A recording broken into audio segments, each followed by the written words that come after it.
Hello, नमस्ते। तो आज की रीडिंग रहने वाली है, इन बातों से आपको समझना होगा कि ईश्वर आपके साथ हैं। तो कैसे समझें आप कि ईश्वर आपके साथ हैं। हमेशा आप रीडिंग में सुनते रहते हैं भगवान आपके साथ हैं, ईश्वर आपके साथ खड़ा है, लेकिन आप समझ नहीं पाते कि किस तरीके से आप समझें कि ईश्वर आपके साथ हैं।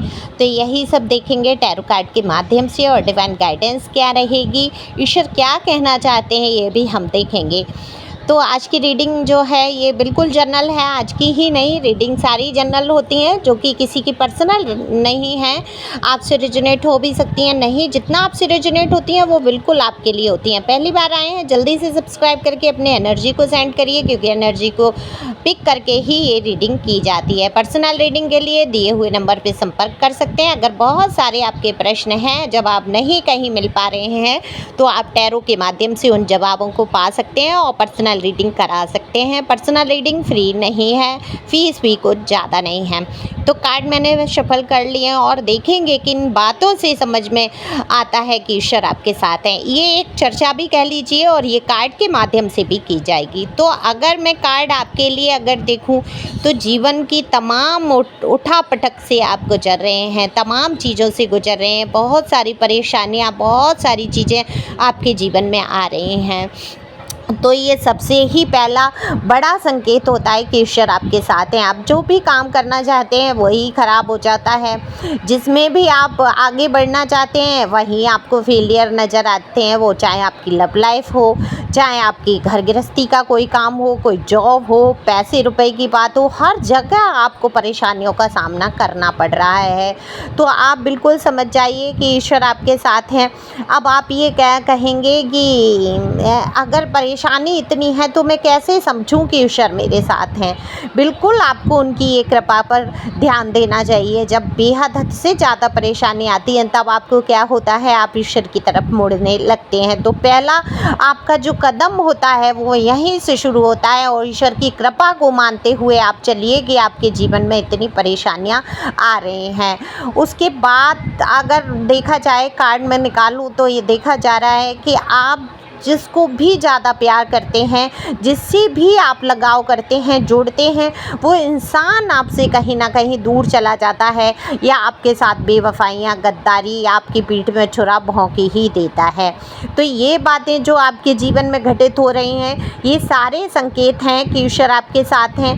बिल्कुल आपको समझना होगा इन परिस्थितियों से जब आप बाहर निकलते हैं, जब ये सारी चीज़ें, ये सारी घटनाएं आपके जीवन में होने लगती हैं, तब आप क्या करते हैं, ईश्वर से जुड़ते हैं। तो बिल्कुल यहाँ पर आप ईश्वर की तरफ बढ़ते हुए नज़र आ रहे हैं। कहीं ना कहीं आपके हृदय में आने लगा है कि हे ईश्वर, इतनी सारी दुख, इतनी सारी तकलीफ़ मेरे जीवन में है, अब आप ही हैं जो मुझे इस तकलीफ़ से बचा सकते हैं।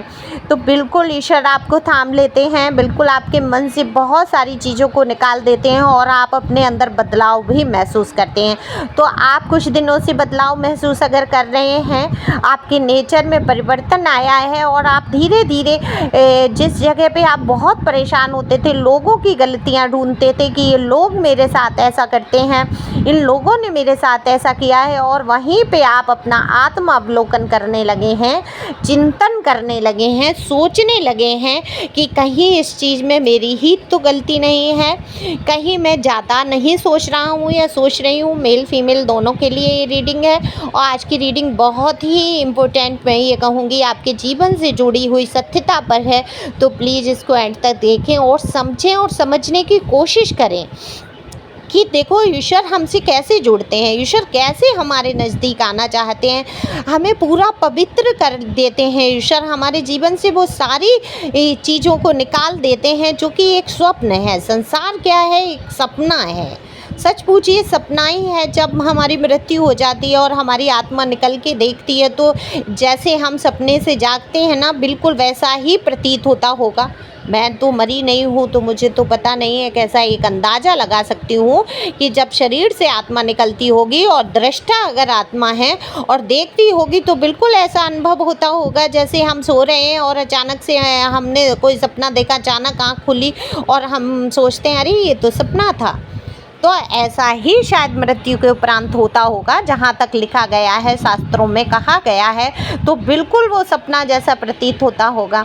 तो ये संसार को इसीलिए बोला है कि ये एक सपना है। तो जीवन में जैसे ही परिवर्तन आपके आने लगते हैं, आपकी सोच में, आपके विचारों में बहुत सारे बदलाव आने लगते हैं, तब आप समझ जाइए कि ईश्वर आपके साथ हैं। वो समझ, वो सोच ईश्वर ही तो आपके अंदर भर रहे हैं। तो कितने ही लोग यहाँ मुझे दिख रहे हैं जो इस अवस्था से गुजरते हुए मुझे नज़र आ रहे हैं, जिनके जीवन में बहुत सारी कठिनाइयाँ आई, बहुत परेशानियाँ आई, और इन्होंने समझा ईश्वर के बताए मार्ग पे आप चले हैं, बढ़े हैं आगे, और आप में बहुत परिवर्तन आए हैं। जैसे पहले दूसरों को आप कुछ भी बोल देते थे, कुछ किसी का दिल दुख गया आपकी वजह से, हालांकि हमेशा से आप बहुत इस पर चल रहे हैं, तो आपने कोशिश बहुत की है किसी को कष्ट आपकी वजह से ना हो। लेकिन पहले आप कुछ भी ऐसा होता था कि कोई आपसे कह रहा है, बहस कर रहा है, तो आप भी कहते थे क्यों छोड़ दूँ, क्यों इसको भी दंड मिलना चाहिए, और आप बराबरी कर जाते थे। तो वहाँ पर अब आपने सोचना शुरू किया है, अपने आप को बहुत परिवर्तन किया है, दूसरों का मान सम्मान सब कुछ आप अपनी नज़र में रखते हैं, और आप अपना आत्मावलोकन करते हैं। देखो, जैसे ही आप जीवन में आपके ईश्वर प्रवेश करते हैं, आपके जीवन में बहुत कठिनाइयाँ, परेशानियाँ, समस्याएं आती हैं, फिर आप उनसे उभर के अपने आप को सोचते हैं, समझते हैं। ईश्वर ऐसा नहीं है दंड ही देते हैं, ईश्वर आपको इस जगत की सच्चाई से अवगत कराते हैं, लोगों की असलियत बताते हैं, और आपको बताते हैं कि आपका लाइफ पर्पज क्या है, आप किस लिए आए हैं इस जीवन में। आपने गर्भ में बहुत प्रार्थनाएं की हैं, हम सबने की हैं कि हम ईश्वर एक बार इस गर्भ से मुझे मुक्ति मिल जाए, इस कैद से मुझे मुक्ति मिल जाए, और मैं संसार में जाकर आपका ही सुमिरण करूंगा, बस आपके सिवा किसी को नहीं पूछूंगा। और फिर क्या करते हैं, हे ईश्वर हमें दौलत दे दो, पैसे दे दो, गाड़ी दे दो, मकान दे दो, ये वाली पत्नी दे दो, ये वाला पति दे दो, ये प्यार दे दो, ये दे दो। हम हमेशा उनसे ये मांगते ही रहते हैं, हमारी इच्छाएं भी पूरी करते हैं। हमारे पिता हैं, माता हैं, जो है सर्वश्रेष्ठ ईश्वर ही हैं, ईश्वर ही हमें सब कुछ देते हैं। हम तो यहाँ संसार में नंगे बदन आए थे, क्या कुछ लेके आए थे?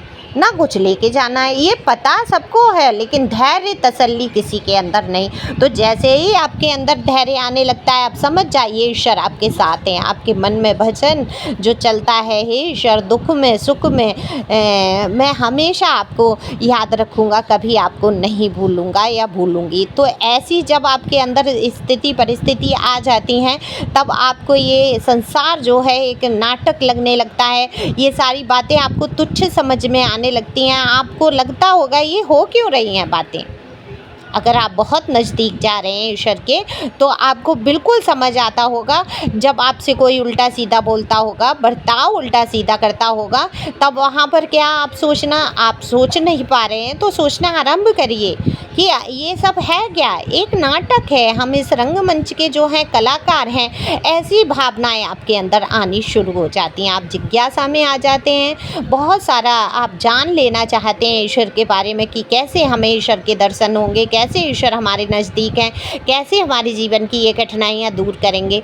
और जैसे ही आप इन सारी चीज़ों को दृष्टा बन के देखने लगते हैं, एक फ़िल्म है जो किसी ने बना रखी है और ये आपको देखनी ही है, इसका ना तो आप आदि जानते हैं ना अंत, ये सब करने वाले ईश्वर हैं। तो ईश्वर की बनाई फिल्म को आप देख रहे हैं और देखते जाइए, जैसे ही आप दृष्टा बन जाते हैं, आप ईश्वर से और नज़दीक चले जाते हैं। और जैसे ही नज़दीकियाँ शुरू होती हैं, फिर क्या होता है, एक बड़ा झटका लगता है आपके जीवन में, एक टावर मूवमेंट आएगा आपके जीवन में। या तो आप टूट जाएंगे, बिखर जाएंगे, आपके जीवन में इतनी बड़ी घटना होगी कि आपका सारा मोह ही ख़त्म हो जाएगा, या फिर आप इतने मोह में पड़ जाएंगे कि आप रुपए पैसे धन दौलत शौक मौज सारा कुछ आपके जीवन में होगा कि आप ईश्वर को भी भूलने लगेंगे। तो आप जब बहुत हद से ज़्यादा दुखी होंगे, तब भी आपको लगने लगेगा कोई ईश्वर विश्वर नहीं होता, कोई भगवान नहीं होता, कोई कुछ नहीं होता। तो ये ईश्वर के द्वारा ली गई आपकी अंतिम परीक्षा होती है। तो जब बहुत ज़्यादा आपके ऊपर दुख आए, परेशानी आए, तो डिवाइन कहना चाहते हैं कि आपको हौसला नहीं हारना है, हिम्मत नहीं हारनी है। मेरी इस परीक्षा में, कठिन परीक्षा में आपको जो है सफल होकर ही दिखाना है। मैं हर पल हर क्षण तुम्हारे नज़दीक हूँ, बस मैं दिखाना चाहता हूँ तो मैं असलियत सच्चाई संसार की, जो कि तुम आंखों से खोल कर देखो। कि यहाँ पर सिर्फ धन दौलत ही सच्चा सुख नहीं है। तो जो मिला है उसका शुक्रिया अदा करते चलिए ईश्वर को। ईश्वर अगर हमारे जीवन में सुख दे रहे हैं उसका शुक्रिया अदा करिए, दुख दे रहे हैं उसका भी शुक्रिया अदा करिए। डिवाइन को सब सौंप दीजिए अपने आप को, क्योंकि आप कुछ इसमें कर नहीं सकते। आपका कर्तव्य है, कर्म है, आप करिए, आगे बढ़िए और हर हाल में खुश रहने की कोशिश करिए, क्योंकि ईश्वर जो है सदैव आपके साथ हैं। तो खुश रहें, मस्त रहें, आगे बढ़ते रहें। Thank you for watching my channel. Thank you angel, thank you God, thank you viewers.